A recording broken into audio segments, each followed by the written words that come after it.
You are listening to the People First podcast.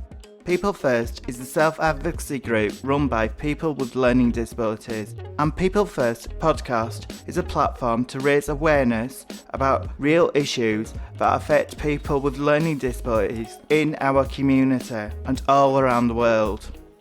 We aim to inform and entertain our listeners by interviewing interesting guests and talking about the things that really matter to us. This is like having a stage to speak out and get our voices heard.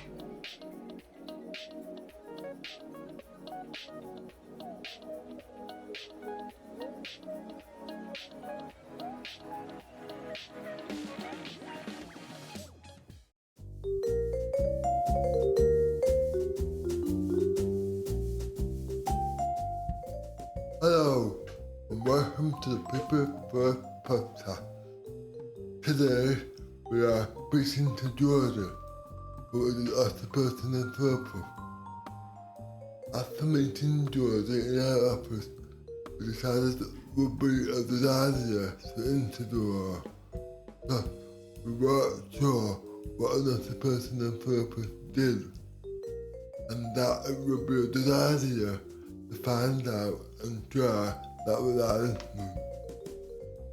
Welcome, Jodie.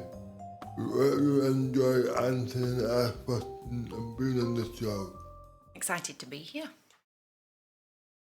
What is the role of occupational therapist? That is the big question because there's often a lot of confusion around what an occupational therapist does. There's a saying that medicine adds days to life, but occupational therapy adds life to days. And occupation in itself has therapeutic value, and that was perfectly demonstrated through COVID in the sense that when we were locked down, everybody was stuck at home and everybody wanted to do something, and that's about being occupied because we get bored. It's about occupying the mind. And so occupational deprivation is actually a form of torture, essentially. And as you know, everybody wanted to do things, and obviously it depends on what that person enjoys doing. But it's whatever gives us purpose and meaning to our lives. Occupational therapy in its simplest form is task analysis. And lots of different tasks make up the everyday activities that we do. And what I do is break those tasks down. So, for example, the activity of making a cup of tea, the tasks involved in that are boiling the kettle, reaching into the cupboard to get a cup, getting out a spoon from the drawer, fetching the milk from the fridge, spooning sugar into the cup, pouring the water. So I look at all of those tasks that people might struggle with and why they're struggling with that task. And then I explore how I can help them to perform those tasks easily, safely, and independently. And the activities of daily living, you can break them down into sections as well. So they make up our occupations. So there's the domestic tasks. There's things like how they manage their cooking, their cleaning, washing dishes, vacuuming, managing their home, their money. They're all your domestic tasks. Your personal activities of daily living are your mobility, so your communication, self-care, whether that's having a bath or a shower, washing your hair, getting dressed, putting makeup on. I'm sure you put your makeup on this morning. Trimming your fingernails, going to the toilet, all those kinds of things. And then there are social activities, so using public transport, going to the post office, calling to the supermarket, going out with friends and family. And finally, work and leisure, so learning, going to college, doing a job or volunteer work, going to the gym, going swimming, all these different occupations. And I look very closely at the person doing their occupation in their environment. What sort of people do you work with? So I work with lots of different types of people. It depends on what area you're working in. An occupational therapist can work anywhere. They can work in hospitals, with the council, which is what I do. They can work out in the community, visiting people at home or in care homes or supported living, or visiting them at their services. And we all specialise in different things. So it could be that we specialise in equipment or living aids, assistive technology, so devices, apps. We specialise maybe in wheelchairs, home adaptations. Maybe you need a stair lift or a ramp going up to the house. We work with stroke, people that have had strokes, people learning to drive, special mobility cars, maybe working with animals like therapy dogs or horses. We work with homeless people, we work in prisons, with refugees. We can work with mental health conditions in rehab settings for things like depression or anxiety. And we maybe specialise working with children in schools, older people who've maybe had a fall or an infection, they've been in hospital and they come home, and we provide reablement. We can specialise in dementia with education and learning, and obviously with learning disabilities and, things like sensory processing disorders, autism, Down syndrome, cerebral palsy. We work with a really wide variety of different people. How can an occupation therapist help the people who need one? Well, it's all about you being able to perform your activities of daily living. And when I say perform, there's lots of performance components. So I'm looking at their sensory components. So, for example, with the making of the cup of tea, can they hear that the kettle has, or see that the kettle's boiled? Can they feel that the cup is hot? Their motor skills, I'm looking for coordination, whether they're breathless, have they got enough strength to pick up the heavy milk or the kettle, their endurance, what's their balance like, can they remember what order to do things in, that's sequencing, or depth perception. I'm looking at reflexes, orientation, can they remember where things are in the kitchen, recognition, praxis, range of motion in the joints, their dexterity with the fine motor skills, cognition, attention span, memory. Can they problem solve? So let's say they go to the drawer and there's no teaspoons. What do they do then? Their interpersonal skills, their self-expression, their behaviour, time management, routines, habits. It's all very complex. And there's something called occupational balance, which is having a good mix of the things that you want to do with the things that you have to do. So it's about a person's well-being and promoting their independence, being able to communicate with others, and being supported to make decisions that are important to them. So I think it's all about problem solving and finding solutions for the different things that people might find difficult. It could be that you need help with different tasks like getting dressed or getting on the bus. It could be a mobility issue with your body. Maybe you struggle to put your socks on or butter the toast or get upstairs, get in the bath, making friends. And we provide equipment for bath lifts, bed levers, toilet seats, grab rails. But we look at the whole person, and that's called being holistic. As part of the OT process, we work with that person and the people around them. And we learn all about that person. So their history, their family, their environment, what's important for them, how they do things, really get to know them. And that's been what we call client-centred, to really build that good therapeutic relationship. And then we carry out various assessments to help find what we call their baseline. And we assess their environment. We do functional assessments. We use interest checklists. And these assessments help us to understand that person's world, essentially, how they live, how they think and communicate, how they move. And then we help people to set goals for what they'd like to achieve. And that's where we form a plan and provide ways to help people to meet those goals, whether that's providing a piece of equipment or helping people to learn a new way of doing things, forming new habits and routines. And obviously we can recommend organisations and people in the local community and empower people to live their best lives.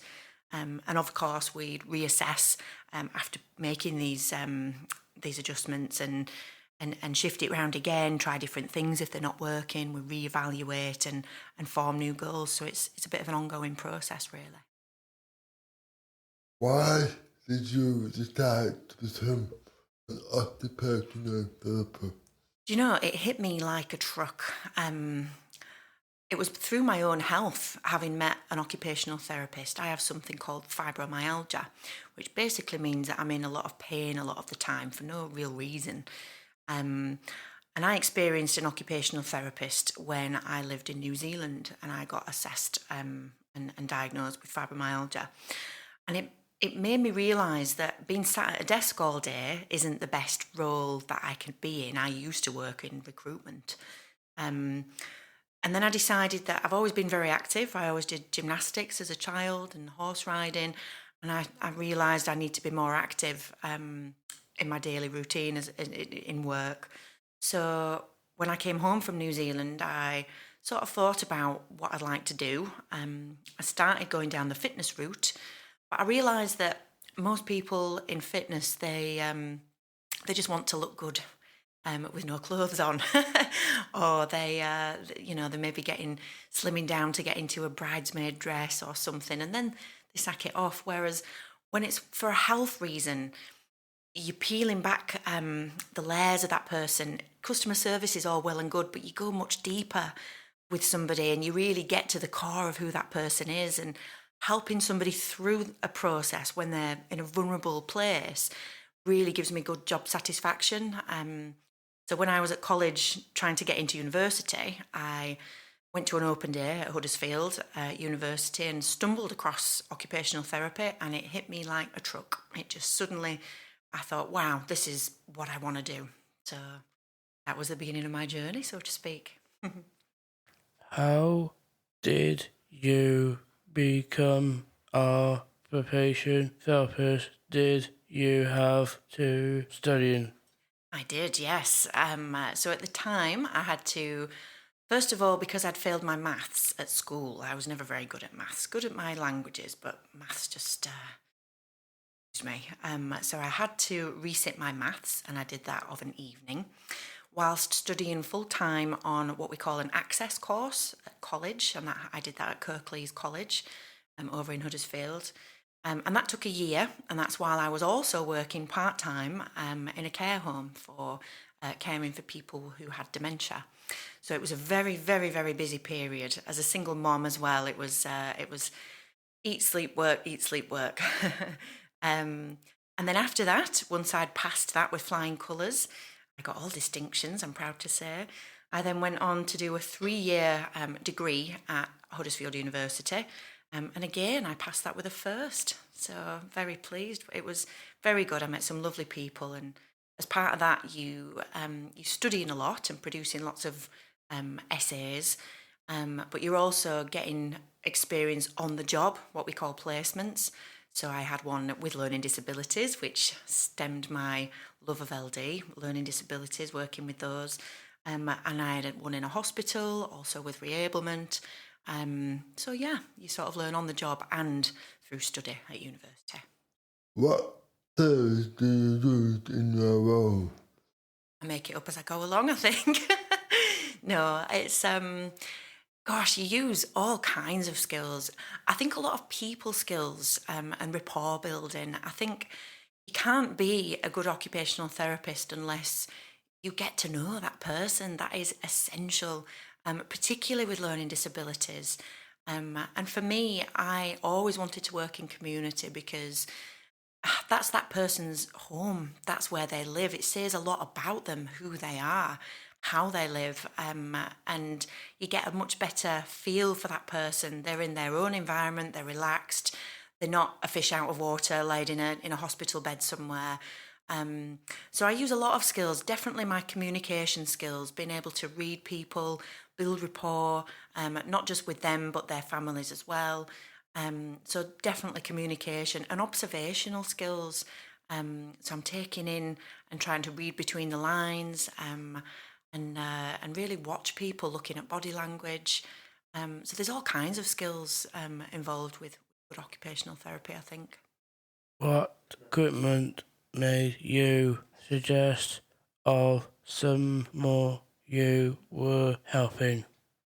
Well, again, that depends on the context of how you're working with somebody. So a piece of equipment could vary. In larger home adaptations, that could be recommending that maybe a bathroom is turned into a wet room, for example. And that'd be with the HAT team, what we call the home assessment team. So that's for large pieces of equipment, anything that costs more than £1,000. Smaller pieces of equipment, you'd be amazed at the different pieces of equipment that can be provided. Equality First actually have a big collection, if anybody wants to try in Bradford, different pieces of equipment. So it could be anything from a special chopping board that has little like prods sticking up so that you can pop the bread on there if you only had use of one arm, for example, and you'd be able to butter your toast without the toast moving. Simple things like that, little solutions. We have something called a buttonhole that helps you to, they're a bit fiddly if you've got long nails. I struggle with little buttons and things. That can help to hook on and pull the button through the hole. It could be something larger for mobility. It could be a wheelchair. It could be a Zimmer frame, a walking stick. It could be putting in a stair lift or a kitchen trolley to help you to manage things and not spill as you're coming down to sit from the kitchen into your living room. There's all kinds of different living aids. One of them that's particularly useful that a lot of people don't know about is a leg lifter or a grabber. You might see people picking up litter with them so they don't have to touch the litter. But it's amazing, all the different pieces of equipment, things to help you get your socks on, pull your knickers and your socks up. There's all kinds of different things to comb your hair. The list is a bit endless, really. But yeah, it's worth looking into what kind of equipment you can use that helps you get in and out of the bath, or depends again what kind of things we're helping with, I suppose. What kind of things would you work on for a therapy plan with someone? So we largely work with goals, and that's deciding what's important for that person, and helping them to be able to do that. I think you do take it for granted sometimes, the things that you want to be able to do. You just do them. It's not until you can't do things, whether that's driving or being able to raise your arm to dry your hair and put your makeup on. So we formulate plans, and they're the short-term goals and long-term goals. So thing that we're working towards for much further in the future, or your immediate goals. So it could just be to be able to build up your strength. It could be to be able to use the bus, and we do something called graded approach, where we break it down into manageable chunks. So rather than actually going and getting on the bus into town, we might start by just leaving the house, getting out of the house, walking to the nearest lamppost and coming back again. And, then gradually working up to actually managing to achieve getting into town and do the goal. So, yeah, I'd say it's largely about goal setting, helping that person to be able to live their lives in the best way possible. How would one access an occupational therapist if they did one? Well, so often you get referred to an occupational therapist because you are incapacitated in some way. So whether you've had a fall, you're in hospital, maybe you've been recommended one through the council, through your social worker. There are private occupational therapists as well that are just self-employed through private organisations. It's a bit like a physiotherapist. We do work closely with physiotherapists and psychologists, multidisciplinary teams really, with nurses and doctors. So there's lots of different ways you can be referred to an occupational therapist. But if you wanted to seek one privately, or you think you might need occupational therapy because you're struggling with something, then you could speak to your local GP. But largely you'd be referred to an OT, unless, like I say, you wanted to seek one out privately. What's the best part about being an occupational therapist? You know, I think it's just helping people overcome the issues that they face when they're living their everyday lives and seeing that progression.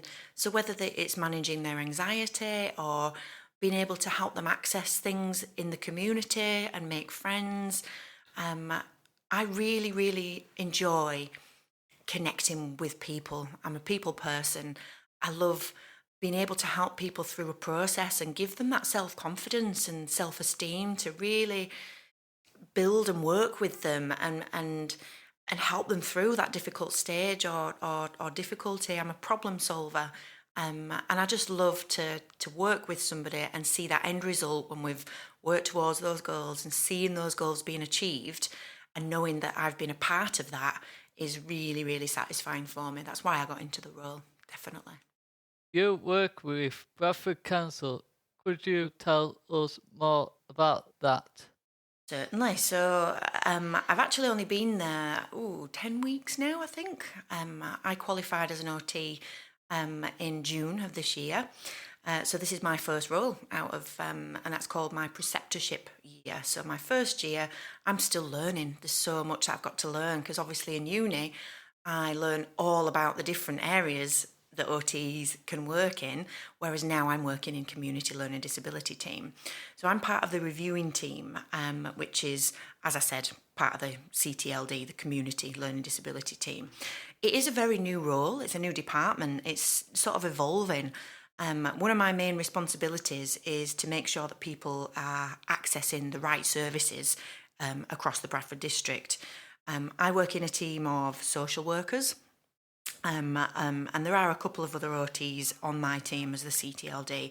But it's my job to learn at the moment about all the different services in Bradford and to know what things are available. So I'm meeting with different organisations that provide places to live, activities to do, places to visit, holidays, support, access to health and social care, hobbies, interests, to help and support people with learning disabilities to do the things that they want to do. I also work with Waddy Loves, who are part of the NHS, but they look after the health needs, whereas with local authority, we focus on the social need. And they often cross over sometimes, but so that's the difference, if you like. So far, I've met with organisations like NEAT. I'm going to meet with Join this afternoon, the Big Soup, Autism First, obviously People First, the Ranch, Culture Fusion, Amble Way, the Oaks, Shipley College, Outside the Box. I've just spoke to them over in Ilkley. Equality Together, the Learning Zone, Unique Voices, New Shoots. There's lots and lots of different places, and if I've met all those and I've seen those people, when I meet service users, I can maybe think, right, well, I think they'd be really good for this place, or they might really enjoy going there. So yeah, I think it's important to know what's available across the district and marry that up to different service users. It is a science-based role, is occupational therapy. It's part of the health and social care profession, which is regulated by the HCPC, and that stands for Health and Care Professions Council. And we have to be registered with the HCPC as a practicing occupational therapist. And we have to keep a portfolio of evidence that's up to date. And basically that demonstrates our knowledge, and it's called our CPD, so our continuing professional development, because occasionally we get audited. So that's to make sure that we're obviously keeping up to date with any new research, the things that we need to know, the different assessments that are being devised, and make sure that we're following guidance and legislation, so that we can obviously continue to give people the best possible care. I'm also a member of the RCOT, which is the Royal College of Occupational Therapists, and they're a charity that's owned by the British Association of OTs. And they set the professional and educational standards for the OT profession, and they represent them at national and international levels. So yeah, that's a bit about my role with Bradford Council. And like I said, it is evolving. We're going to be having a meeting next week to explore the different assessments, because there seems to be a lack of standardised assessments that are suitable for people with learning disabilities, because they need to be tailored essentially to people to better meet their needs. They're less generic, really. So yeah, that's one of the first things I'm going to be involved in doing. But I'm loving it so far. It's a fantastic team. My boss, Jennifer Olroyd, she's fabulous, and the team have been really welcoming, and I'm excited to be there. What make you want to work with people with learning disabilities? Well, learning disabilities, I find, is very, very broad. There's so many different levels of learning disability, with so many associated different complex needs, so many dual diagnosis. And I think once you've sort of learnt about that area, which, like I said, I had a placement at Huddersfield University, it sort of opened my eyes to that area. And I find it so fascinating and rewarding to be involved. And I think people with learning disabilities are often very marginalised within the community. They have a lot of inequalities, and I think that's unfair. And trying to tackle that and really sort of be an ambassador for promoting equality and services and the lives of people with learning disabilities, and really trying to empower them and help them in all forms of in all walks of life, really. So yeah, I really found it, having met so many wonderful people so far. Every time I go to a service, for example, the Big Soup, I went along and saw one of their productions. They were fantastic. It's such a wonderful, close-knit community of families and workers. And it's really heartwarming to know that that services like that exist. I just wish we could duplicate Tracy and put a version of her everywhere down at the Big Soup.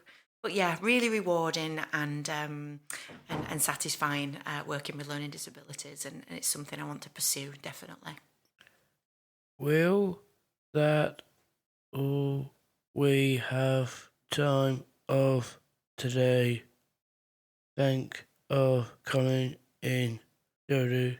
We enjoyed learning about what an occupational therapist does, and we happy to be able to share that with our listeners. Is there anything else you like to add before we sign off? No, I think it's just been wonderful to be here and to be able to fly the OT flag. I think there's a lot of people that don't know about occupational therapy. Like I said, there's a lot of confusion around what we do, and I think it depends on what context you've met an OT, and you might presume that that's all we are, but we're really not. We're very, very diverse occupation, and I'm just pleased to be able to promote occupational therapy and talk about it and raise awareness. So yeah, thank you very much for having me. As always, like and share our show so I could grow. Thanks for listening, and we'll see you in the next episode.